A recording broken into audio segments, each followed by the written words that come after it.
It was February 15th, 1942. Moscow lay buried beneath layers of ice and snow that seemed to press down on the city like a frozen shroud.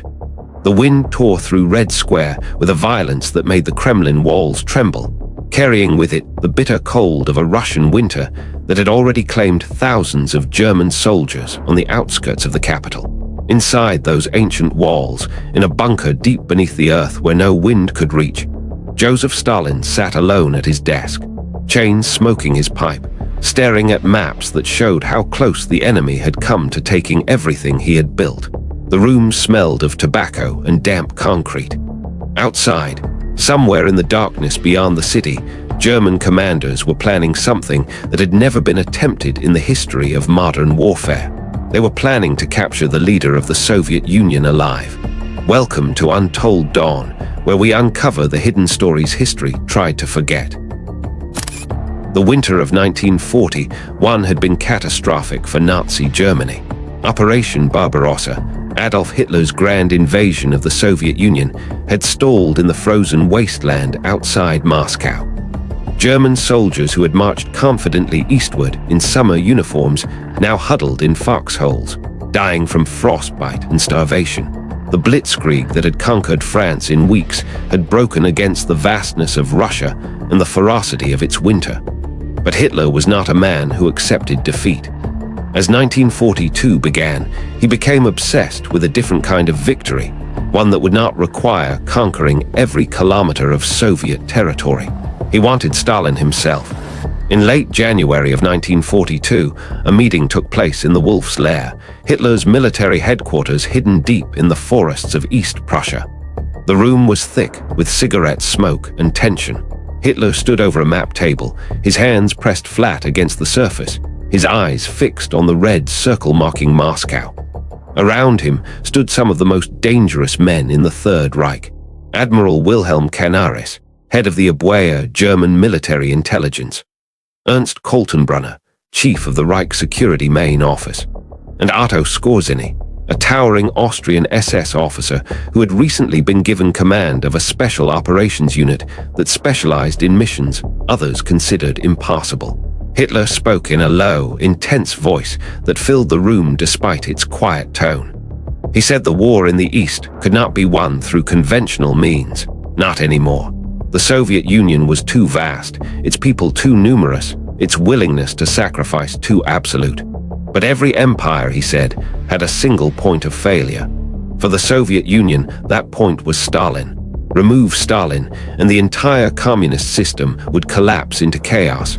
The generals would turn on each other. The republics would break away. The Red Army would fragment into 1,000 competing factions. The war would be over not with a final battle, but with a single stroke that cut the head from the serpent. Canaris listened carefully. He had reservations about such dramatic plans, but he also understood that Hitler was no longer interested in hearing objections. The Führer wanted action, and he wanted it immediately. Skorzeny, by contrast, leaned forward with barely concealed excitement. This was exactly the kind of mission he had been training for. Bold, unprecedented, a chance to change the course of history with a handful of men instead of entire armies. The mission was given a code name: Operation Zeppelin. The goal was not assassination, at least not initially. Hitler wanted Stalin captured alive if possible. He wanted him paraded through the streets of Berlin, a symbol of Soviet weakness and German invincibility. He wanted the world to see that no leader, no matter how powerful, was beyond the reach of the Third Reich. If capture proved impossible, then death would suffice. But Hitler's preference was clear. He wanted Stalin humiliated before he was destroyed. The planning began immediately. Skorzeny returned to his training facility at Friedenthal, southwest of Berlin, where his SS Volksjäger Battalion 600 was based. These were not ordinary soldiers. They were handpicked from across the German military for their intelligence, physical ability, and most importantly, their willingness to undertake missions where survival was unlikely. Many spoke multiple languages. Some had lived abroad before the war. All of them understood that special operations meant operating beyond the rules of conventional warfare. Skorzeny assembled a team of 12 men for the initial penetration phase. They would need to be small enough to move undetected, skilled enough to survive behind enemy lines, and ruthless enough to complete the mission regardless of what obstacles they encountered. Each man was given an extensive briefing on Moscow's layout, Stalin's known movements, and the security protocols of the NKVD, the Soviet secret police that guarded the leadership with paranoid intensity. But information was scarce. German intelligence about the interior of the Kremlin was fragmentary at best. They knew Stalin spent most of his time in an underground bunker complex that had been constructed specifically to protect him from air raids. They knew he rarely left the Kremlin grounds during wartime. They knew his personal security detail consisted of elite NKVD troops who had been selected not just for their loyalty, but for their family backgrounds, ensuring they had hostages the state could threaten if they ever wavered. What they did not know was how to get inside. This was where the Boya's network of agents became critical. Since the beginning of the war, Canaris had maintained intelligence networks throughout the Soviet Union, using a combination of German immigrés, anti-communist Russians, and opportunists who saw cooperation with Germany as their path to survival or wealth. Some of these agents had been in place for years, living ordinary lives while reporting everything they observed to their handlers. Now, in early February of 1942, these sleeper agents were activated with urgent requests for information about Moscow's defenses and Stalin's routines. One agent in particular provided the breakthrough intelligence that made Operation Zeppelin seem possible. His codename was Flamingo, and he worked as a mid-level administrator in the Soviet Ministry of Internal Affairs, which gave him access to security schedules and transportation logs. Flamingo reported that Stalin had established a pattern during the winter months.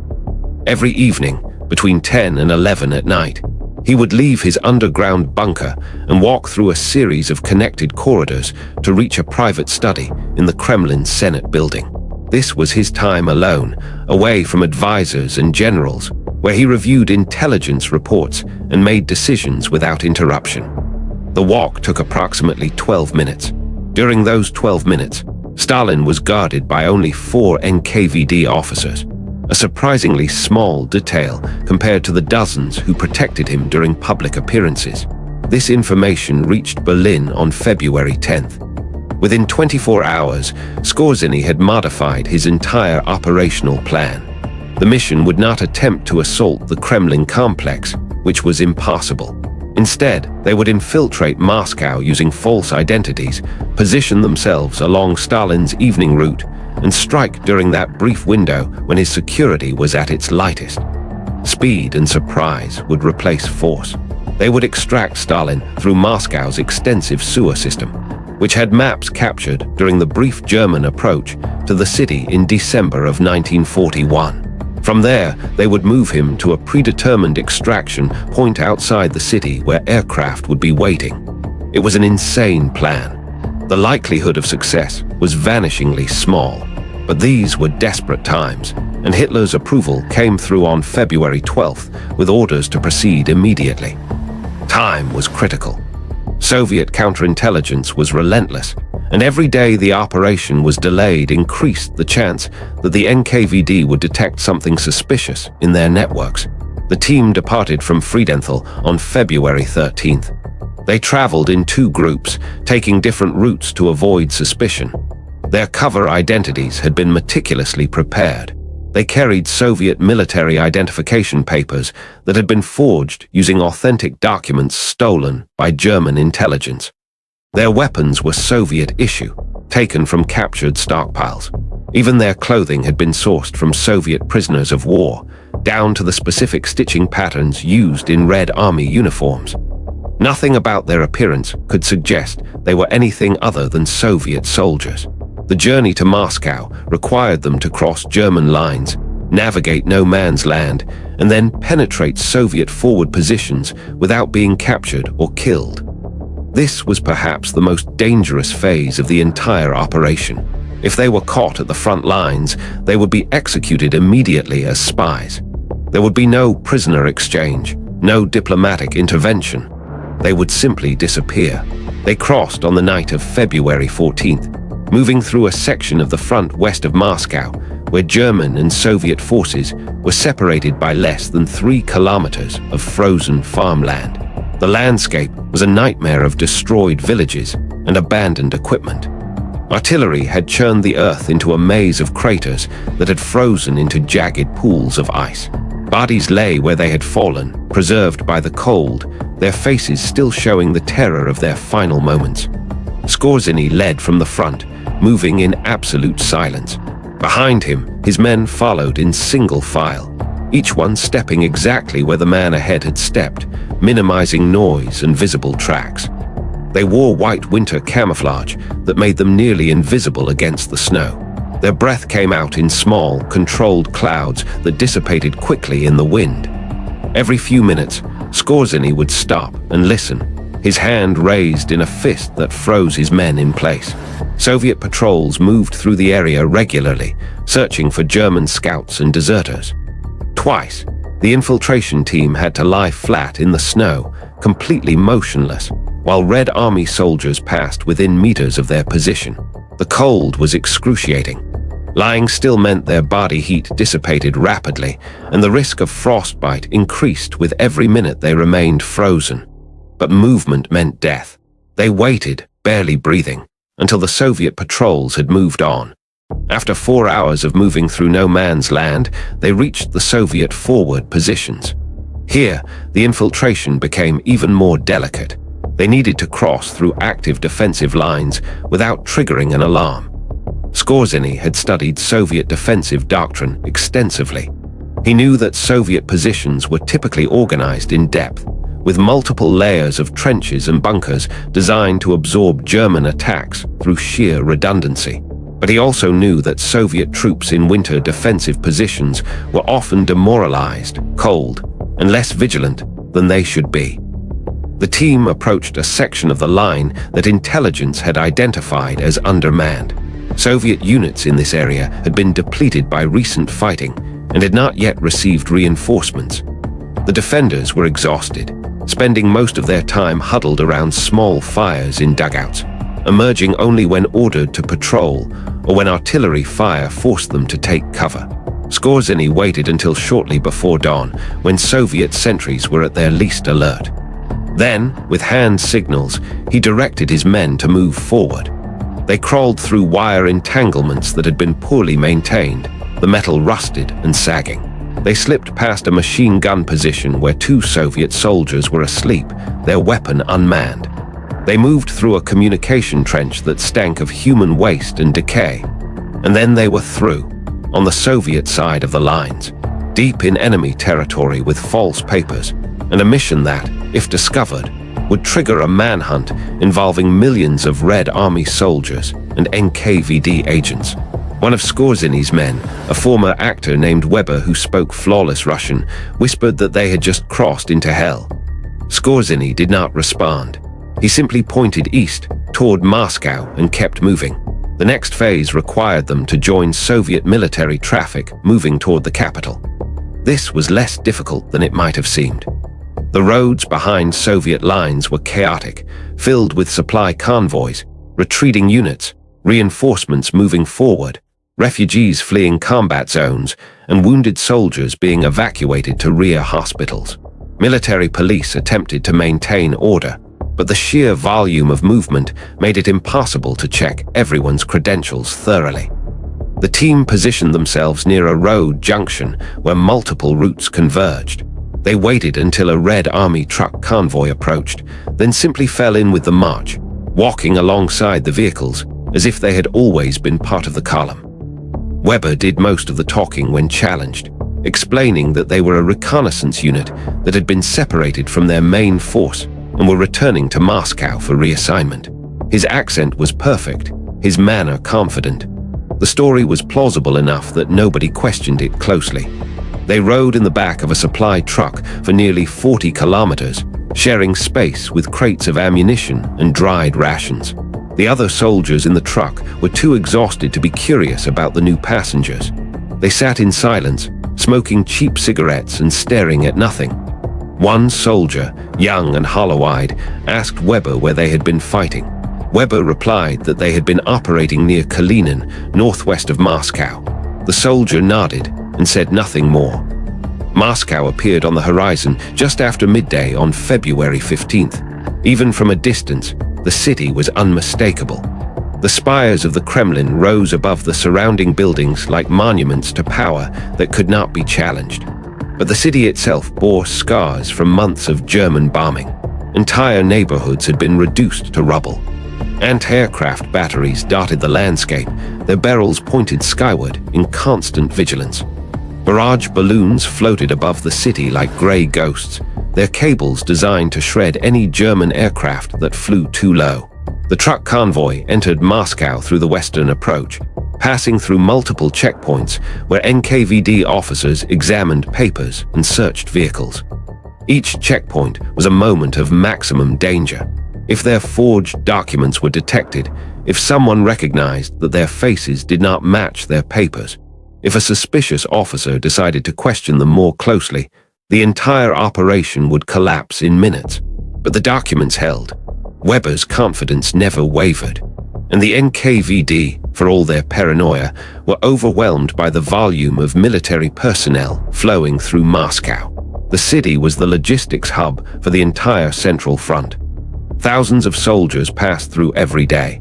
Unless there was specific intelligence suggesting infiltration, checking everyone thoroughly was simply impossible. The team dismounted in a district southwest of the Kremlin, blending immediately into the crowds of military personnel that filled Moscow streets. The city was gray and cold, its buildings darkened by camouflage paint, designed to make them harder to target from the air. Civilians moved through the streets with their heads down, shoulders hunched against the wind, their faces showing the strain of months under siege conditions. Food was rationed.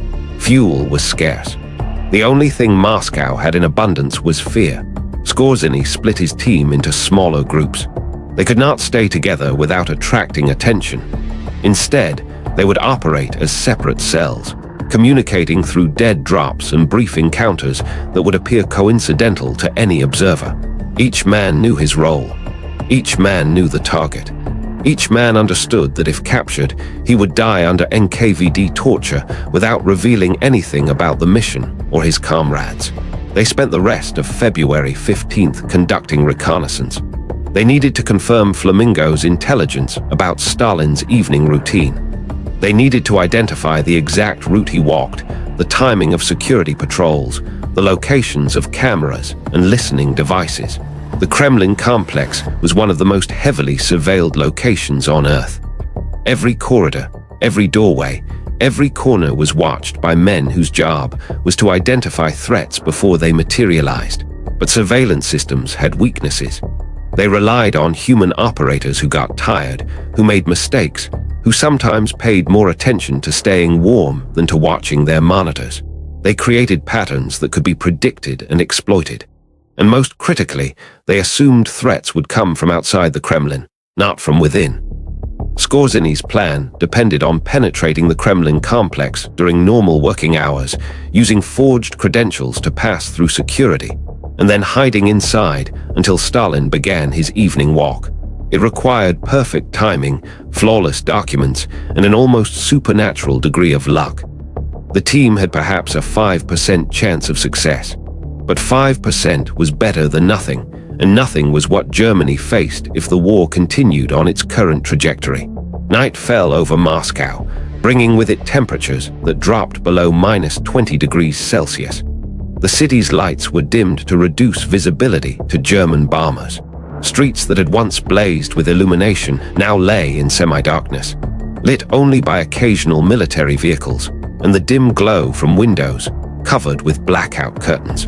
In this darkness, Skorzeny's team moved like shadows, invisible among the thousands of other shadows that filled the capital. They gathered for a final briefing in a bombed-out building near the Moskva River.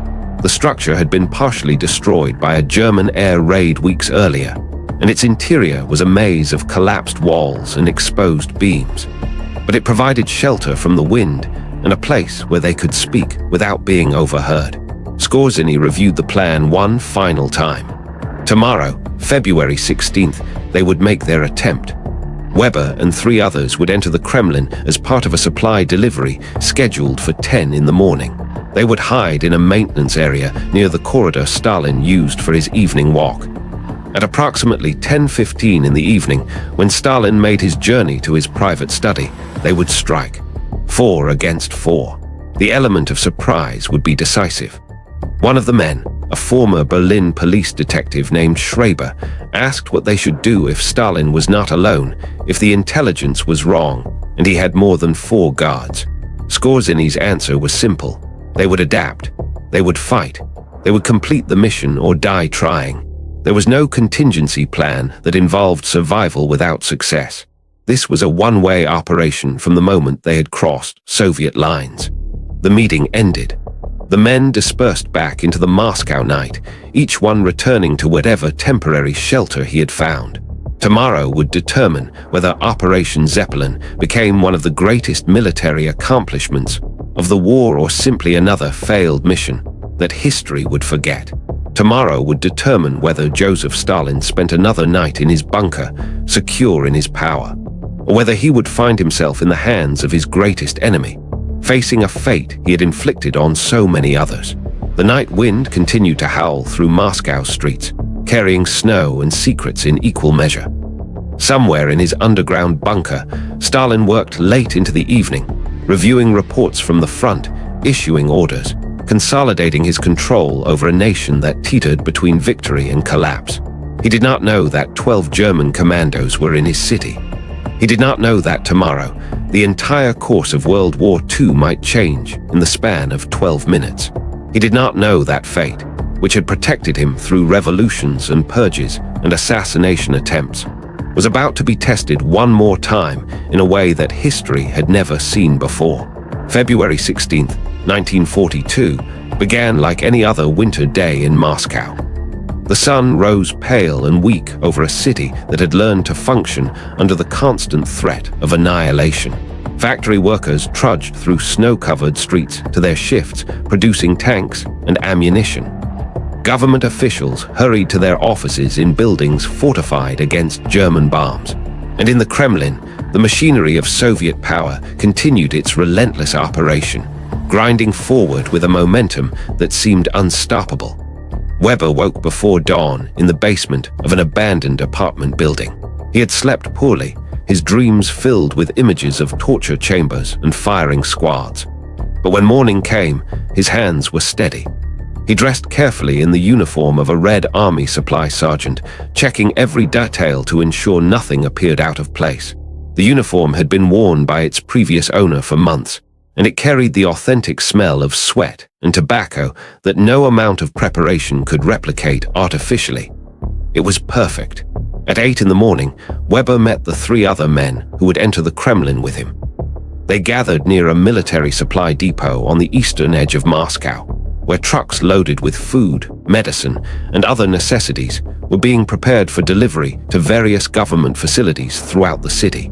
The depot was organized chaos, with soldiers shouting orders, engines roaring to life, and cargo being loaded and unloaded in a constant stream of activity.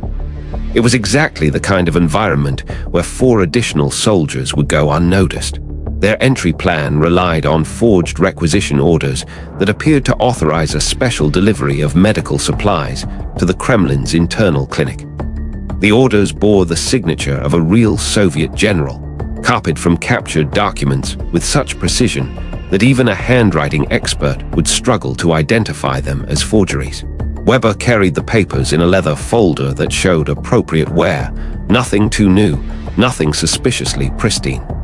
They approached the depot commander, a heavy-set major who looked exhausted and irritated by the endless demands being made on his limited resources. Weber handed him the requisition orders and explained that the delivery was urgent, needed by noon at the latest. The major barely glanced at the papers before waving them toward a truck being loaded with medical crates. He told Weber to take what he needed and get out. There were 50 other deliveries to organize before the end of the day, and he had no time for questions or delays. Within 20 minutes, Weber and his team were driving through Moscow in a Soviet military truck, heading directly toward the Kremlin. The cargo area contained legitimate medical supplies mixed with equipment the team would need for the operation, concealed in crates marked with Red Cross symbols. Their weapons were hidden beneath false bottoms in ammunition boxes. Everything had been designed to pass inspection unless someone decided to completely unpack every container, which was unlikely for a medical shipment. The Kremlin's outer perimeter came into view just before 9:30. The fortress walls rose like cliffs of red brick, their crenellations dark against the grey sky. Guard towers stood at regular intervals, each one manned by soldiers with machine guns. The entrance they approached was heavily fortified, with multiple checkpoints and inspection stations designed to prevent exactly what Weber's team was attempting. The first checkpoint was manned by regular Red Army soldiers. They examined the truck's paperwork, compared it against a list of expected deliveries, and waved them through without incident. The second checkpoint was more thorough. NKVD officers in their distinctive uniforms inspected the cargo area, opening several crates at random and checking their contents against the manifest. One officer, young and officious, seemed suspicious about something. He stared at Weber for a long moment, his eyes narrowing. Weber met his gaze calmly, showing no fear, no nervousness. Just the tired indifference of a supply sergeant who had made this delivery 100 times before. The officer finally nodded and stepped back. The truck was cleared to proceed into the Kremlin complex. As they drove through the gate, passing beneath the walls that had stood for centuries, Weber allowed himself a single moment of relief. They were inside, the most secure facility in the entire Soviet Union, and they had simply driven through the front entrance. The truck was directed to a loading area near the Kremlin's Senate building, the structure that housed Stalin's private study. They unloaded the medical supplies under the supervision of a Kremlin administrator who checked each crate against his records. The process took nearly 40 minutes, during which Weber and his team worked with mechanical efficiency, never speaking more than necessary, never drawing attention to themselves. When the unloading was complete, Weber told the administrator that they needed to inspect the clinic's storage areas to ensure proper inventory management. This was part of the cover story, a detail included in the forged requisition orders. The administrator was annoyed by this additional requirement, but had no grounds to refuse. Regulations were regulations, and in Stalin's Soviet Union, deviating from regulations could have fatal consequences. They were escorted to the clinic, a small medical facility maintained for Kremlin staff and leadership. The clinic was clean and well-equipped, a stark contrast to the field hospitals where most Soviet soldiers received treatment. Weber and his team went through the motions of inspecting storage areas, making notes on clipboards, asking questions about inventory procedures. And then, when the administrator was distracted by a phone call, they simply did not leave. The clinic had a maintenance closet that connected to a service corridor running parallel to the main hallways. This corridor was used by maintenance staff and cleaners, people who were supposed to be invisible, who moved through the Kremlin without being truly seen by those who wielded power. Weber's team slipped into this corridor and then made their way to a position they had identified from stolen architectural drawings. It was a small storage room, approximately 30 meters from the route Stalin would walk that evening. The room contained cleaning supplies and was rarely accessed except during scheduled maintenance periods. They hid there as the day progressed.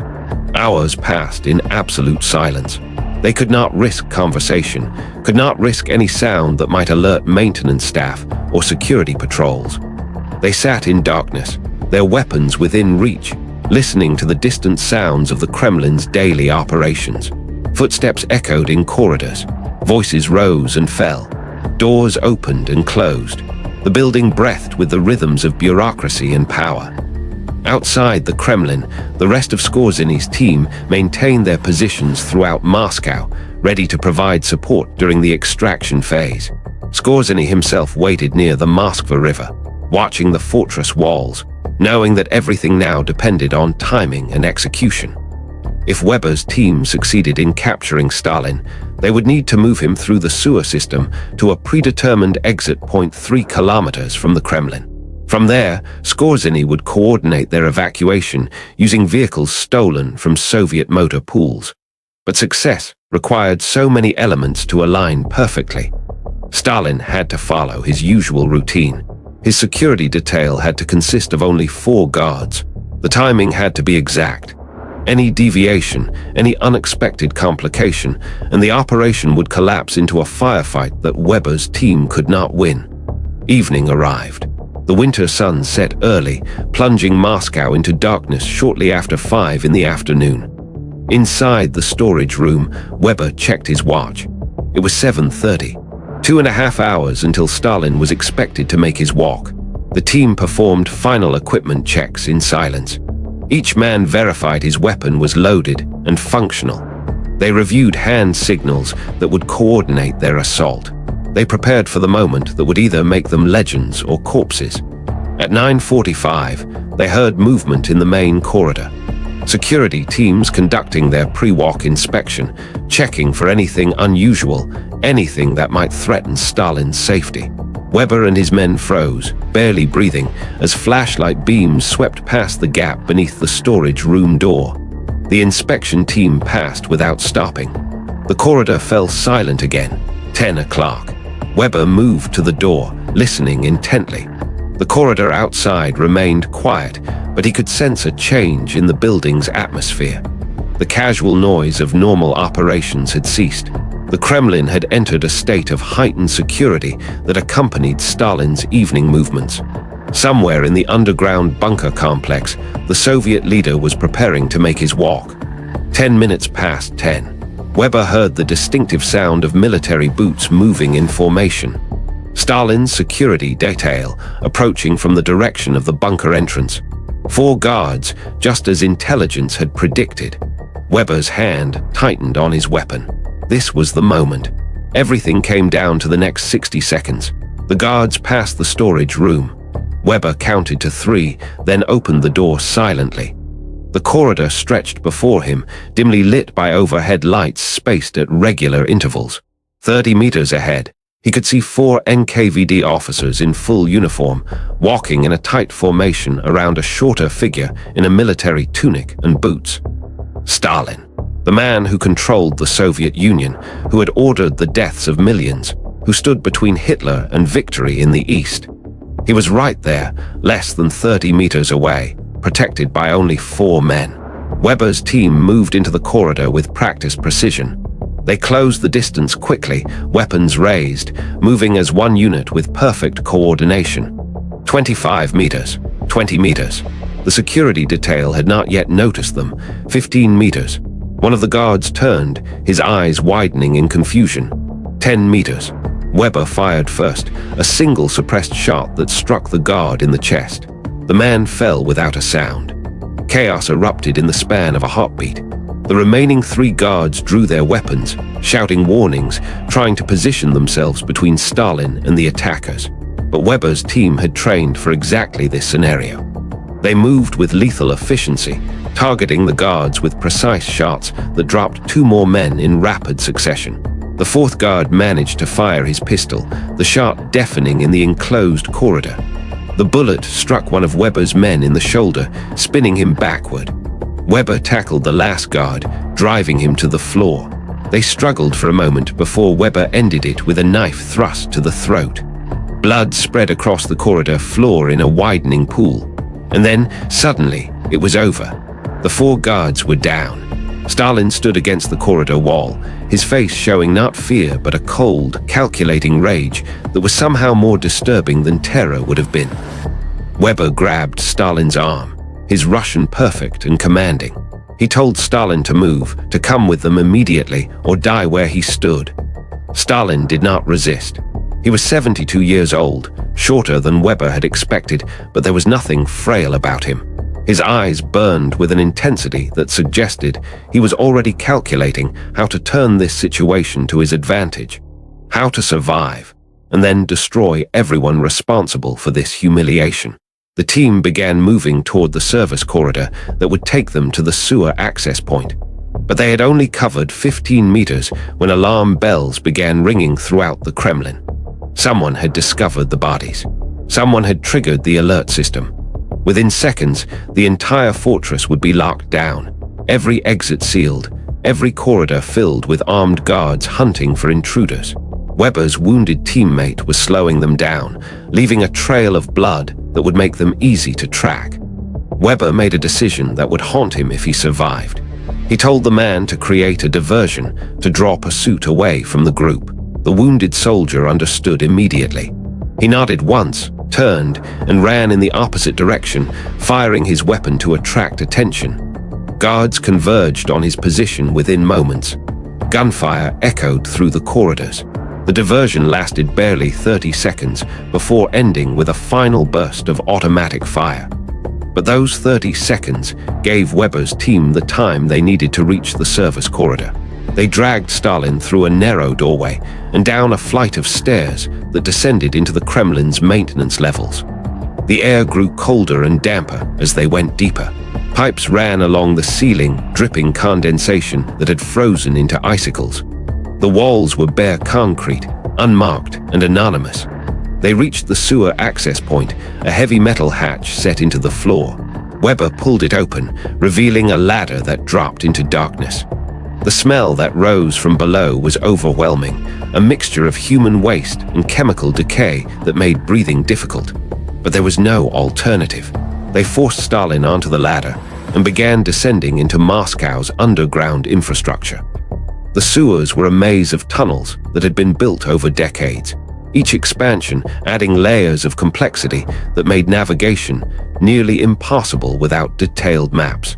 Weber had memorized the route during planning, but memorization in a warm room was different from execution in a freezing, pitch-black tunnel while being hunted by thousands of enemy soldiers.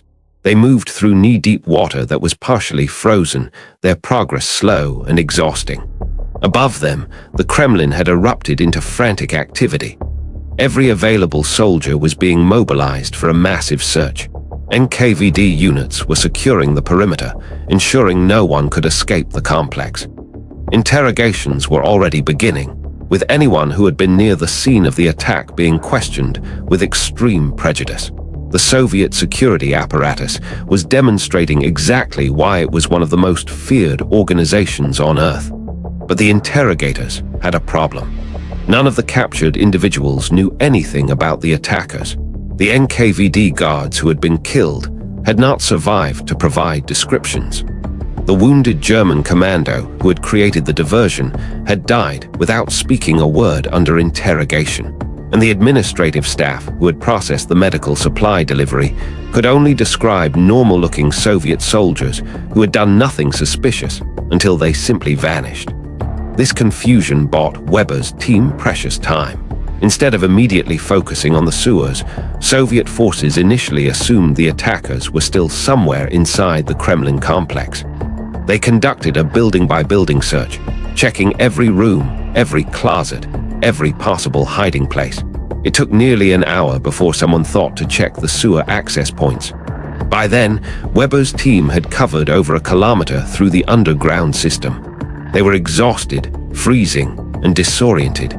Stalin had not spoken since being captured, but his eyes never stopped watching, never stopped calculating.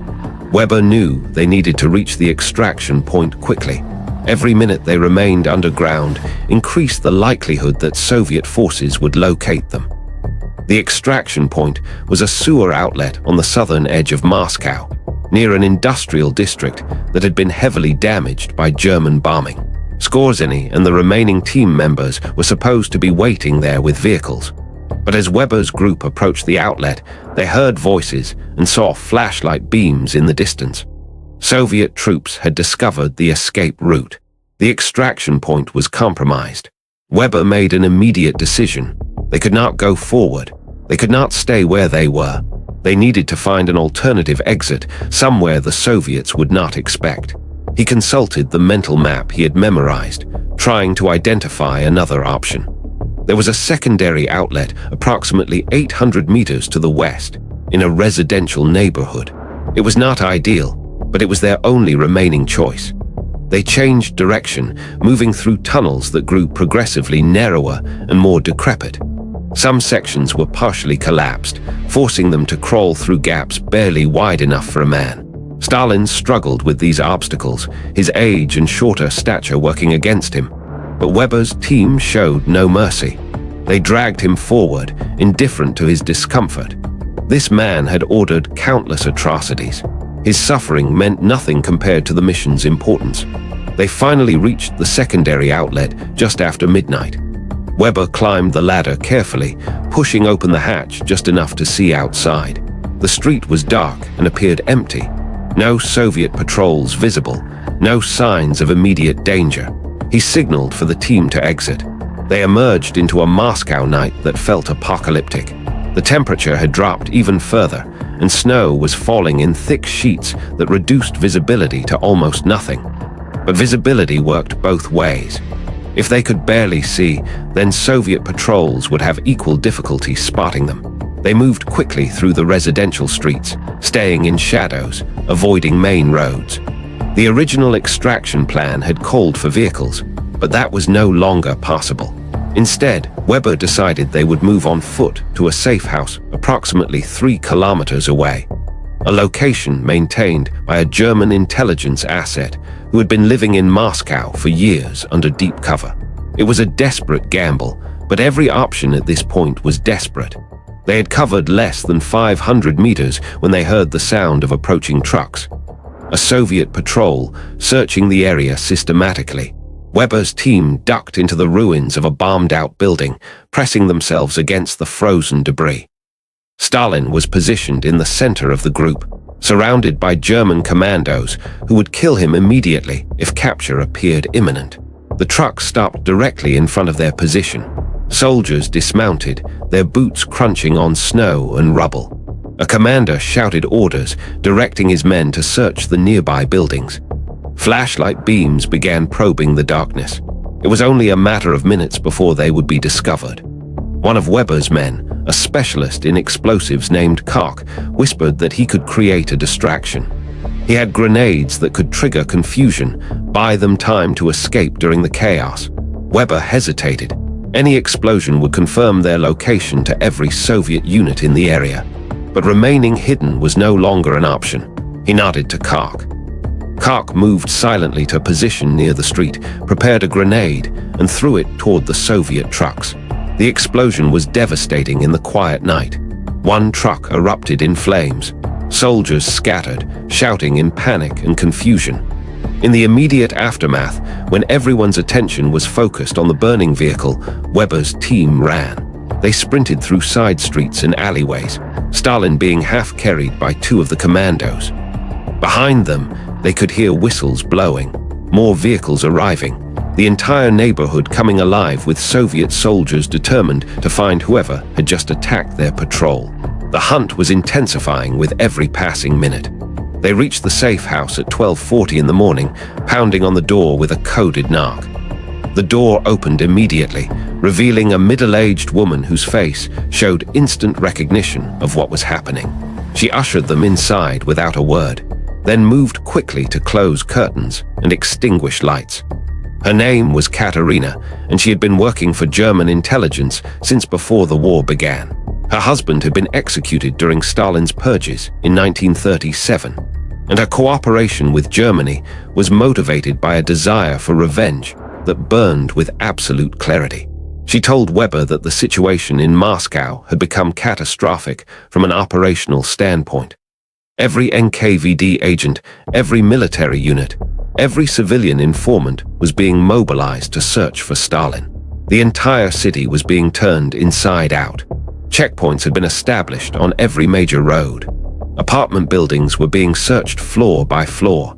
Anyone who resisted questioning was being arrested immediately. The Soviet state was demonstrating its capacity for total mobilization, and the result was a dragnet that seemed impossible to escape. But Katerina had a plan. She maintained contact with other German agents in Moscow, and they had been preparing for exactly this kind of emergency. There was a route out of the city that avoided the main checkpoints, using a series of safe houses to move incrementally toward the outskirts. It would take days, possibly weeks, and the risk of discovery was enormous. But it was better than staying in Moscow, where capture was virtually certain. Weber considered the options. They could not remain in the safe house indefinitely. Soviet searchers would eventually reach this neighborhood, and when they did, every building would be inspected thoroughly. They needed to start moving immediately before the search perimeter tightened further. But moving through Moscow with Stalin in custody, with the entire Soviet security apparatus hunting for them, seemed like guaranteed suicide. And then fate intervened in a way that no one could have predicted. At approximately 1:30 in the morning, air raid sirens began wailing across Moscow. German bombers were approaching the city, a raid that had been scheduled days earlier without any coordination with Operation Zeppelin. The timing was pure coincidence, but its effect was immediate and dramatic. Soviet anti-aircraft batteries opened fire, filling the sky with tracer rounds and exploding shells. Searchlights swept across the clouds, trying to locate the incoming aircraft. And most critically, the search for Stalin was temporarily disrupted as military units scrambled to man their defensive positions. The systematic building-to-building search was suspended. Patrols were redirected to protect critical infrastructure. For a brief window, the pressure on Weber's team lessened. Katerina saw the opportunity immediately. She told Weber they needed to move now during the raid, while Soviet forces were distracted. She had a truck hidden in a garage 2 blocks away, a vehicle that could get them out of the immediate area. Weber agreed. They gathered their equipment, prepared Stalin for transport, and moved out into a Moscow transformed by war. The night sky over Moscow burned with anti-aircraft fire as Weber's team loaded Stalin into the back of Katerina's truck. The vehicle was old and battered, exactly the kind of transport that would blend into Moscow's wartime traffic without attracting attention. Explosions echoed across the city as German bombs found their targets. Buildings erupted in flames. The ground shook with impacts that sent debris cascading into the streets. In the chaos, 3 German commandos and their impossible prisoner drove through the heart of the Soviet capital, invisible among thousands of others trying to survive the night. Katerina drove with steady confidence, navigating streets she had known for decades. She avoided the main routes where checkpoints would still be operational despite the air raid. Instead, she used residential streets and service roads, paths that connected neighborhoods in ways that official maps did not fully document. Weber sat in the passenger seat, his weapon ready, his eyes scanning constantly for threats. In the cargo area, concealed beneath tops and cargo netting, Stalin remained silent and still. They traveled south, toward Moscow's industrial districts where German bombing had been most concentrated. The logic was counterintuitive, but sound. Soviet forces would expect infiltrators to flee away from combat zones, not toward them. By moving into the most heavily damaged areas, Weber hoped to exploit that assumption. The ruins provided cover. The destruction made systematic searches more difficult. And crucially, the chaos meant fewer organized patrols and more confusion about who should be where. The truck passed within 200 meters of a Soviet command post without being stopped. Military vehicles raced in every direction, responding to the raid, fighting fires, evacuating casualties. No one had time to question a single truck moving through the pandemonium. They crossed the Moskva River using a bridge that had been partially damaged by previous bombing, its surface pocked with craters but still passable. On the southern bank, the city grew darker and more desolate.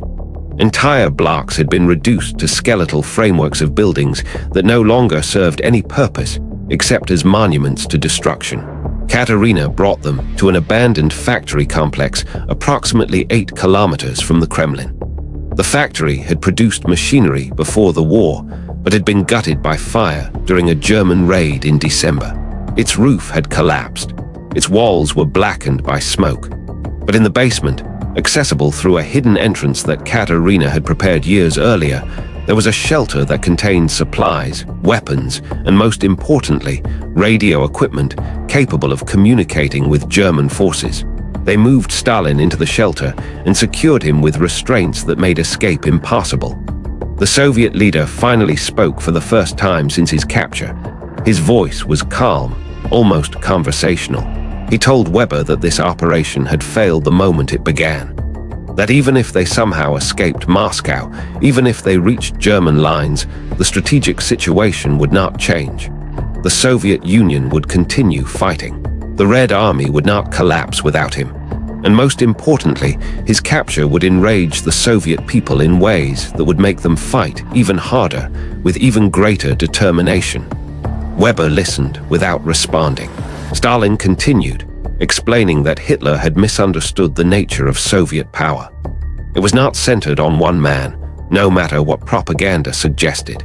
It was distributed across millions of party members, thousands of military commanders, hundreds of NKVD officers who would immediately move to fill any vacuum his absence created. His deputy, Vyacheslav Molotov, would assume leadership. The war would continue. Nothing would fundamentally change, except that Germany would have made a permanent enemy of every Russian who might otherwise have questioned Soviet leadership. There was logic in Stalin's words, a cold rationality that made Weber uncomfortable because he suspected it might be true. But the mission was not his to question. His job was execution, not strategic planning. He told Stalin to be silent, then moved to the radio equipment to attempt contact with German forces. The radio operator, a specialist named Fischer who had remained with Skorziny's group, had established a transmission schedule that allowed for brief, encrypted communications. Weber transmitted a coded message, indicating successful capture, and requested extraction instructions. Then he waited, listening to static, while Soviet radio operators somewhere in Moscow desperately tried to triangulate his signal. The response came after 18 minutes. It was not what Weber expected. Command informed him that the situation had changed dramatically. The Soviet response to Stalin's capture had been far more intense than anticipated. Moscow was essentially under martial law. Every road, every train line, every possible route out of the city was being watched with obsessive thoroughness. German forces were not in a position to mount a rescue operation. The winter offensive had stalled. Wehrmacht units were barely holding their current positions, let alone capable of launching a raid deep into Soviet-controlled territory. The message concluded with orders that made Weber's blood run cold. Command authorized him to eliminate the target if extraction proved impossible. They wanted Stalin dead if he could not be delivered alive. A corpse would still achieve the strategic objective of removing Soviet leadership, even if it lacked the propaganda value of a living prisoner. Weber read the message twice, making sure he understood correctly. Then he looked at Stalin, who sat against the shelter wall with that same calculating expression, as if he had expected exactly this outcome. Weber thought about what execution would mean, not just for Stalin, but for himself and his remaining team members. Killing Stalin guaranteed they would never leave Soviet territory alive. The NKVD would hunt them until every last one was found and killed in the most brutal manner imaginable. Execution was suicide with extra steps, but keeping Stalin alive offered no better outcome.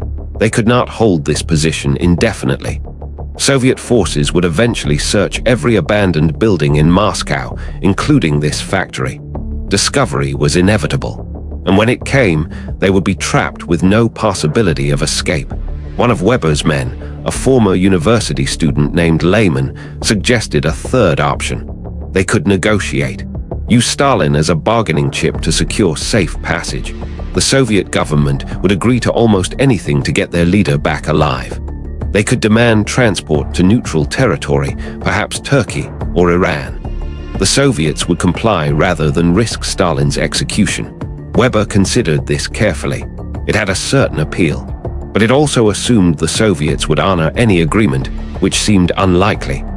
Stalin himself had built a system that valued deception and broken promises as tools of statecraft. Why would his subordinates behave differently? More likely, they would agree to any terms, then violate those terms the moment Stalin was secure, hunting down Weber's team with renewed fury. The debate continued for nearly an hour. Three exhausted men trying to find a solution that did not exist. And while they talked, events were unfolding beyond their control that would render all their planning irrelevant. In the Kremlin, Lavrentiy Beria, head of the NKVD, had taken personal command of the search operation. Beria was arguably the second most powerful man in the Soviet Union, a figure of such ruthless efficiency that even other NKVD officers feared him. He had mobilized resources on a scale that defied comprehension. Over 50,000 soldiers and security personnel were now actively searching for Stalin.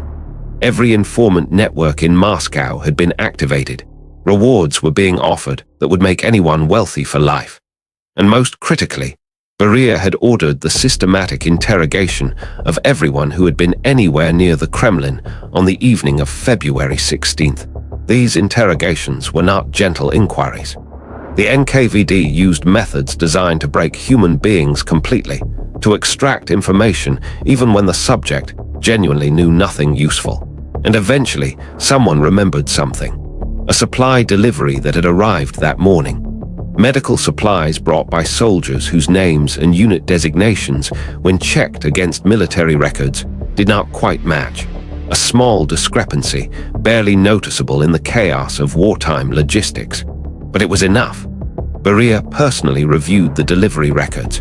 He ordered immediate interrogation of everyone involved in processing that shipment. The depot commander who had approved the delivery, the Kremlin administrator who had received it, every soldier who had been working that shift. Some broke immediately. Others required more intensive persuasion. But within 6 hours, Beria had assembled a rough description of Weber's team and knew they had used forged Soviet credentials to penetrate the Kremlin. This information transformed the search. Beria realized he was not looking for German commandos who looked German. He was looking for Germans who looked Soviet, who spoke perfect Russian, who could blend into military traffic without detection. This meant the suspects could be anywhere in Moscow, disguised as Red Army soldiers, as workers, as refugees.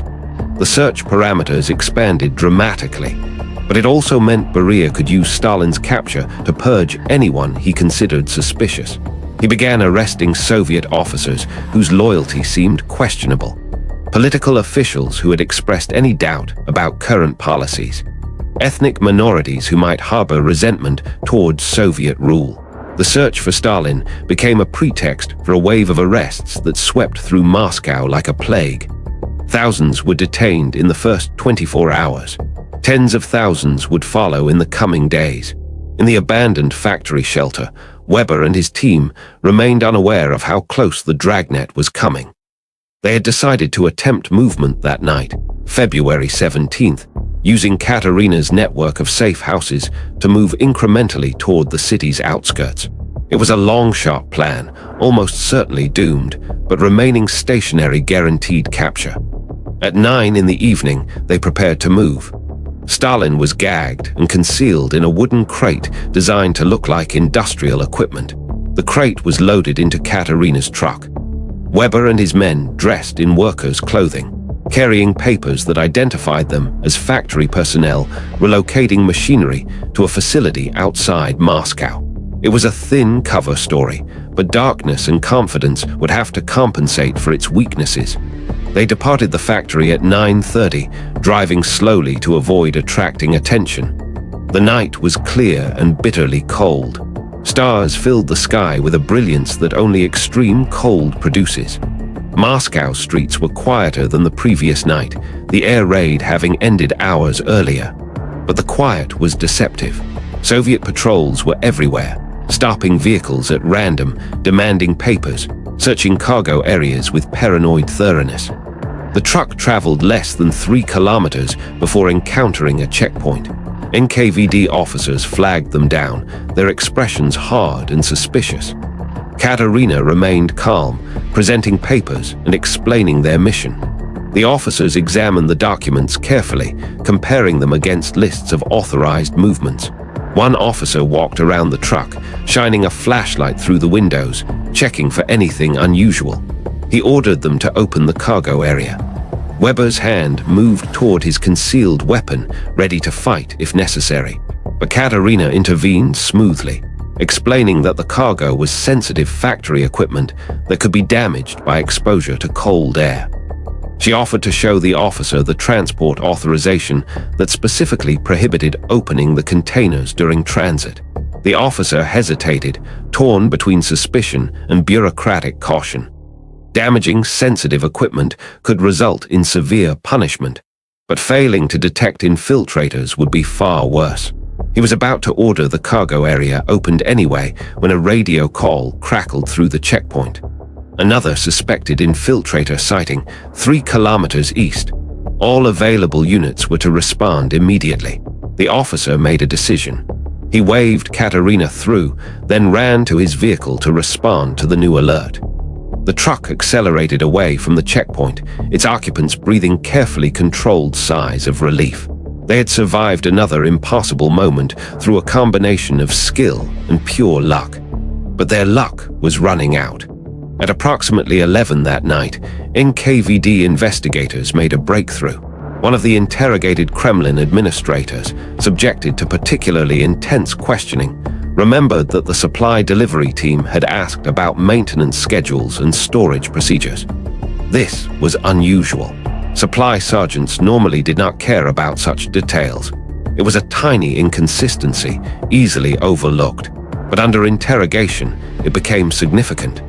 Beria ordered an immediate search of all maintenance areas and storage rooms in the Kremlin. The search teams found the room where Weber's team had hidden for hours. They found traces of their presence, German equipment that had been left behind in the haste of escape. And most critically, they found fresh footprints leading toward the sewer access point. The sewers were immediately flooded with Soviet troops. They traced Weber's route through the underground system, following signs of recent passage. They found the point where the team had emerged into the residential district. They interviewed local residents, showing them descriptions compiled from the interrogations. And eventually, they found someone who remembered seeing a group of men entering a bombed-out building during the previous night's air raid. Soviet forces surrounded the building at midnight on February 17th, just as Weber's truck was trying to navigate through southern Moscow. They stormed the structure, finding the safe house empty but still warm from recent occupation. Katerina's cover was blown. Her entire network was now compromised. Every safe house, every contact, every planned escape route was suddenly known to Soviet intelligence. Beria realized his quarry was somewhere in southern Moscow, moving toward the city's edge. He established a perimeter around the entire southern district, a wall of soldiers and checkpoints that turned the area into a massive trap. Nothing would leave that district without being thoroughly searched. If the infiltrators were there, they would be found. Weber's truck approached the perimeter at 12:45. They could see the searchlights from kilometers away, a wall of illumination that seemed to seal off the entire horizon. Katerina stopped the truck, recognizing immediately that proceeding further was impossible. They were trapped between the advancing search behind them and the impenetrable cordon ahead. Kark, the explosives specialist, suggested they could fight their way through. Create enough chaos with grenades and automatic weapons fire to break through the perimeter during the confusion. It was insane, but every option at this point was insane. Weber considered it seriously. They had perhaps a 2% chance of success, but 2% was better than 0. And then, as they sat in the truck debating their impossible situation, they heard aircraft engines overhead.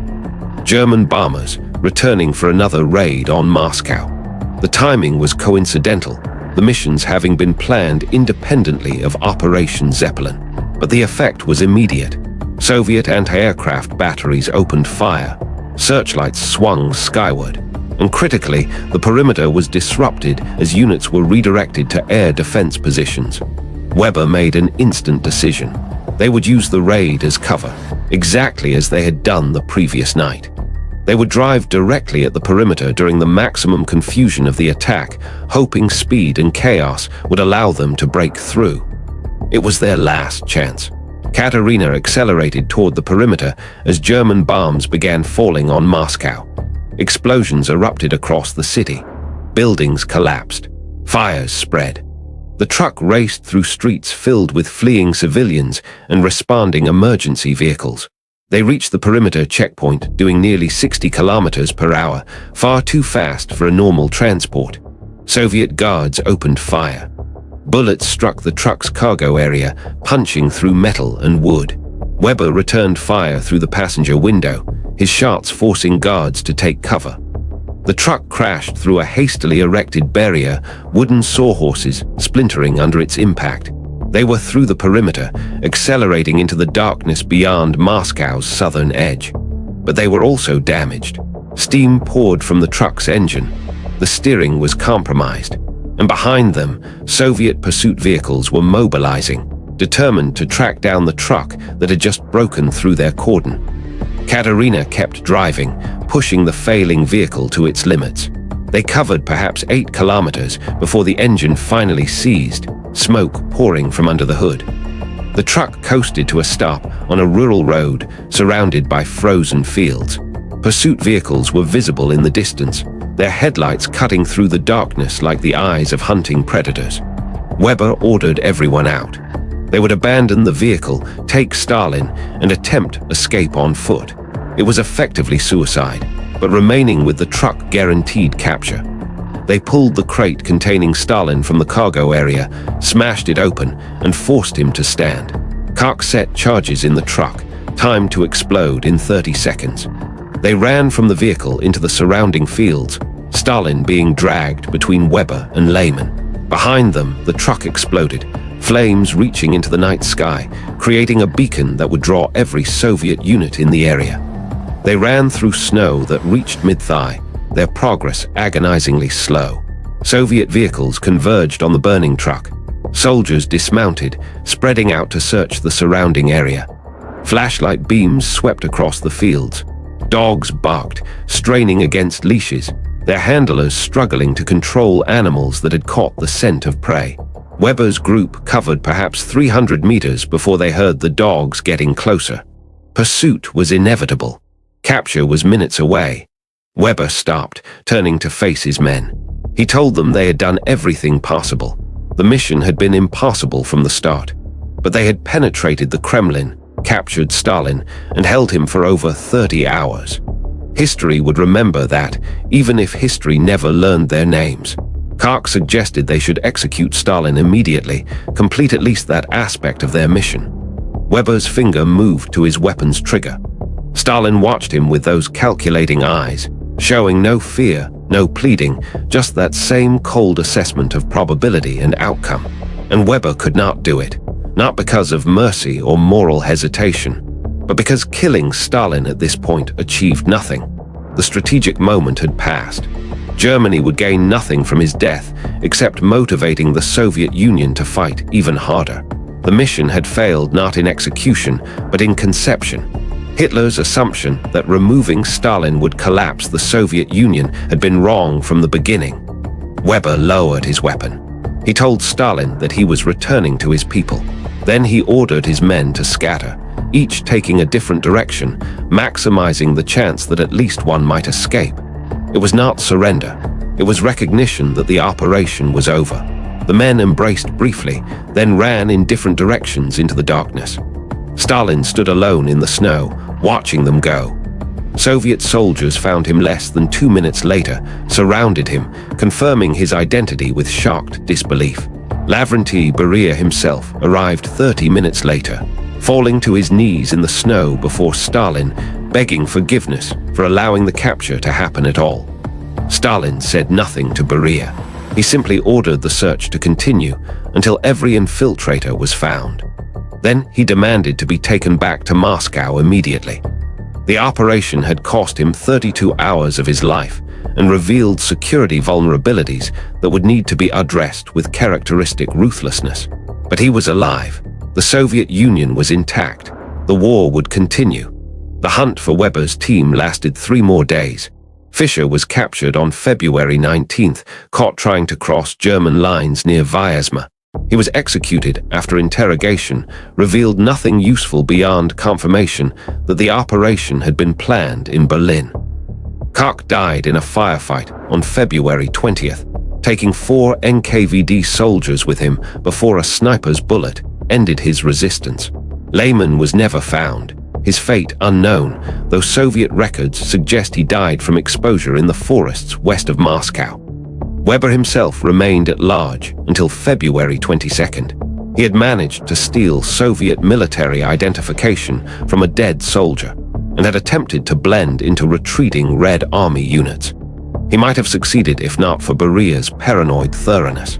Every soldier moving through areas near Moscow was being checked against photographs and descriptions compiled from the Kremlin security footage. Weber was identified at a checkpoint, arrested, and transported directly to Moscow's Lubyanka prison, the NKVD's headquarters and most feared interrogation facility. His interrogation lasted 3 weeks. The methods used were brutal even by NKVD standards, designed not just to extract information, but to break him completely, to make him understand the futility of having challenged Soviet power. But Weber revealed very little beyond what Soviet intelligence had already deduced. He gave no names of other agents. He provided no details about German operations that could compromise ongoing missions. On March 16, 1942, he was executed by firing squad in Lubyanka's basement execution chamber. His body was disposed of in an unmarked grave, his identity erased from all official records. Katerina was arrested on February 18th when NKVD investigators raided her apartment. She was interrogated for 2 months, her network completely dismantled. She was executed in April of 1942, along with 47 other individuals identified as German intelligence assets. The purge extended far beyond her immediate circle, eventually claiming over 3,000 arrests in Moscow alone, as Beria used the security breach to eliminate anyone he considered potentially disloyal. Skorzeny, who had never entered Moscow itself, managed to escape back to German lines on February 19th. He reported the mission's failure to Hitler personally, explaining in detail what had gone wrong. Hitler's response was characteristic. He blamed poor planning, inadequate intelligence, and the incompetence of his subordinates. He never acknowledged that the mission had been fundamentally flawed from conception. Instead, he ordered Skorzeny to begin planning other special operations, including what would eventually become the successful rescue of Benito Mussolini in September of 1943. Stalin never publicly acknowledged Operation Zeppelin. The entire incident was classified at the highest level, known only to the NKVD leadership and a handful of senior Soviet officials. As far as the Soviet public knew, nothing unusual had occurred on February 16, 1942. Stalin had simply continued his leadership of the war effort without interruption. But privately, security around Soviet leadership was increased dramatically. Stalin's movements became even more unpredictable and secretive. The number of guards protecting him doubled, then tripled. Trust, which had always been scarce in Stalin's inner circle, became almost non-existent. The operation revealed something about World War II that is often forgotten in discussions of grand strategy and massive battles. The war was also fought in shadows, by small groups of men undertaking missions that seemed impossible, risking everything on single moments of opportunity. Most of these operations failed. Most of the men who attempted them died, but they represented a kind of warfare that transcended conventional military doctrine, seeking victory not through attrition, but through decisive strokes that could change everything in an instant. Operation Zeppelin came within meters of succeeding. If Weber's team had reached their extraction point, if Soviet patrols had been delayed by just minutes, if the air raid timing had been slightly different, if any of a dozen variables had aligned differently, Joseph Stalin might have died in German custody, and the entire trajectory of World War II might have changed. The Soviet Union might have fractured. The Eastern Front might have collapsed. The Holocaust might have continued unchecked for years longer. Or perhaps, as Stalin himself suggested, nothing would have changed except the Soviet people's determination to destroy Germany completely. History does not reveal what might have been. It only records what actually happened. And what happened was that, on a frozen February night in 1942, Germany came closer than anyone knew to decapitating the Soviet leadership. The mission failed not because of poor execution, but because the task was simply too difficult, the security too thorough, and the determination of Soviet forces too absolute. When the night ended, history did not record a battle. It recorded a miracle that never should have happened. Stalin survived, but the operation had demonstrated his vulnerability in ways that would haunt Soviet security planning for the remainder of the war. Germany had proven it could reach into the heart of Moscow itself, even if it could not hold what it grasped. And 12 men had sacrificed everything in pursuit of a victory that remained forever just beyond their reach. This was Untold Dawn. If history fascinates you, subscribe and join us as we uncover more forgotten truths. The past holds countless stories of courage and sacrifice that shaped our world in ways we are only beginning to understand. And sometimes, the most important moments in history are the ones that almost happened, the turning points that turned back at the last second, leaving us to wonder what the world might have become if fate had chosen differently. Until next time, remember that history is not just what happened. It is also everything that almost did.